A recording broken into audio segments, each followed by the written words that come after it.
Hey guys, and welcome back to today's video. Today is Sunday, August 11th, 2024, and today I'm going to be going over my 2024 governor's election prediction, gubernatorial election. So this is my actual first ever governor's prediction. So let's get into it. So a lot of these states are going to be safe, and most of these aren't even competitive. There's only actually two competitive governor's races this year. So let's start off with the state Republicans. These are the ones that we know for sure will go to the Republicans. We know that North Dakota will be safe. Utah, Missouri, Indiana, West Virginia, and Vermont will all be safe Republicans. You could also make the argument that Missouri could be likely. I just don't think it will be because there are literally only 3 counties that went blue in 2020 at the president level in Missouri, which was the St. Louis County, St. Louis, where St. Louis is at. I believe it was Joseph County where Independence is at, and then Kansas City, that Kansas City County. I don't know the names, but those are the 3 counties that went blue. And we actually only have one safe Democrat seat this year, which is in Delaware, and so those are our safe races for the Democrats and Republicans. I'm gonna start off with talking about the Montana governor's election. We have Greg, I believe it's Guanaforte, but I could be wrong. Don't quote me on that.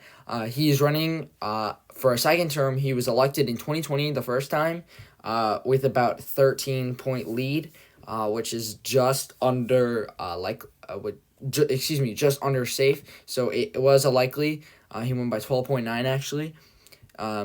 And then we have Washington, where Jay Inslee won by 13.4, but I'll get into that in 2 minutes. So, as you can see, he won by 12.9.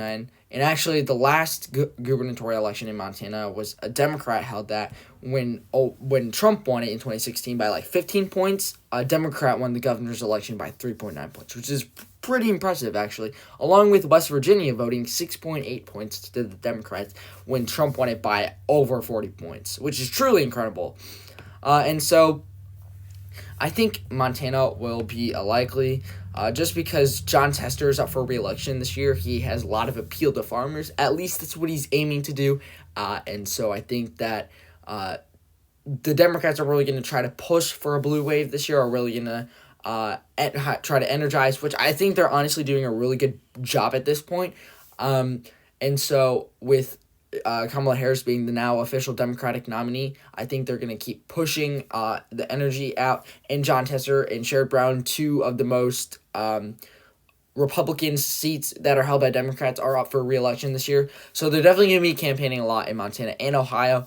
And so there's that. So I just think that because Jon Tester's up for re-election this year and he's a Democrat, it's just going to push over votes at the gubernatorial level, and so therefore putting it into a likely for the Republicans. Next up, we have the state of Washington. Jay Inslee is not running for governor again. Let me find this real quick. Sorry about that. So Jay Inslee is term limited and will not be running again, but in 2020 he won by 13.4 points, which Washington is a pretty liberal state, so that does not surprise me very much.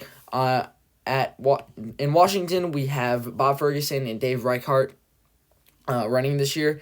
And interestingly enough, early on in polling, Reichert was beating Ferguson by at one point up to 9-point advantage. But obviously that has turned, and so now Ferguson is now favored to win the election. And as you can see here, Real Clear Politics, Likely, Election Daily Safety, Cook Political Report, Lindy. So obviously there are conflicting opinions on that, but I do think in the end it'll be a likely for the Democrats just because of how liberal the Seattle area is in the Seattle metropolitan area. I think in general Washington is a pretty safe Democrat state. My guess is it goes about 14 points for Ferguson, and so just under making it under safety. So it is a likely, just barely though. And so there's that. Now we are down to our last two final races of today. We have New Hampshire and North Carolina. I'll go into New Hampshire first because North Carolina is a pretty big deal. So Kelly Ayotte is the former senator of New Hampshire who lost re-election in 2016. She is leading in the Republican primary by large numbers.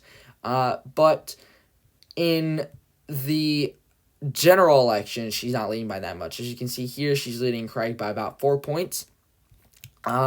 Which I'm not really sure how to feel about this. There's not a lot of polling that has been out, not a lot of information. As you can see here, the prediction is literally toss up for everyone. So I'm not really. Joyce Craig is one of the candidates. She's the 56. She was the mayor of Manchester, New Hampshire, and so I'm gonna put it as a tilt D just because I think New Hampshire's gonna go pretty liberal this year. I don't think it'll shift as much as it did in 2020, but my guess is it shifts probably about 0.5 to the left. But in general, it's going to be extremely close, and I could see Kelly Ayotte actually winning this race.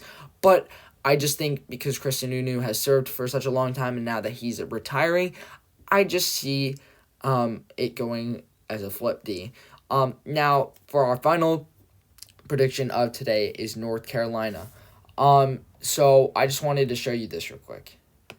In 2020 presidential election in North Carolina, Donald Trump beat Joe Biden by roughly 1.5 points. I'm sure I can pull up the exact amount on here.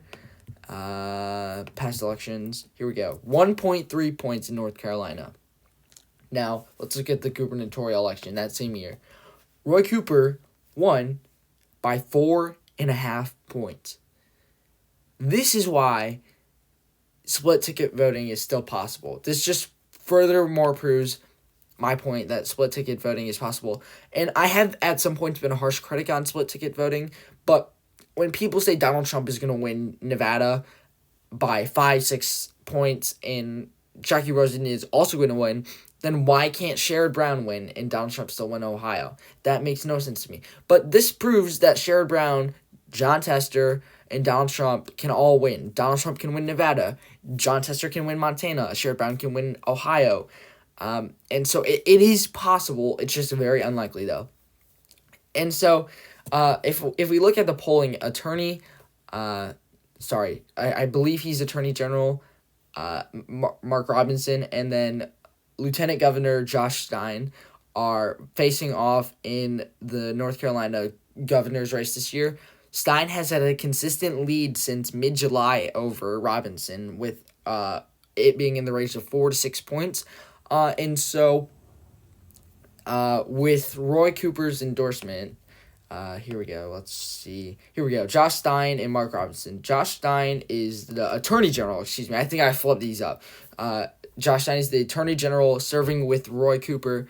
And then Mark Robinson is the Lieutenant Governor of North Carolina. So these are who are running this year.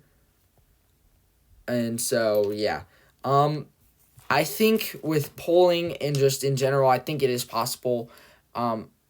My guess is actually Josh Stein wins by a lean margin. My guess is probably I think it will shift to the right.